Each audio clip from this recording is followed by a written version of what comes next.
फक्त big boss season 19 हा आपला महाराष्ट्राचा मुलगा, एक BST कर्मचाऱ्याचा, मिडल क्लास घरामधून मेहनत करून एवढ्या मोठ्या नॅशनल टेलिव्हिजनवरती आहे आणि तो आहे आता फायनलिस्ट.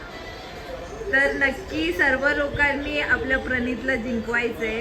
ही जी बिग बॉस सीझन 19ची ट्रॉफी ही महाराष्ट्रातच आली पाहिजे. सगळ्यांनी मिळून भरभरून प्रणितला वोट द्या.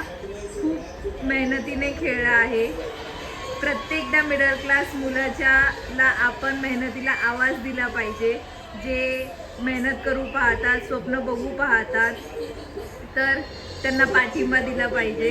तर प्रत्येक सर्वांनी आपल्या प्रणितला वोट करा, भरभरून मतांनी त्याला विजयी करा आणि बिग बॉस सीझन 19ची ट्रॉफी ही महाराष्ट्रातच आली पाहिजे.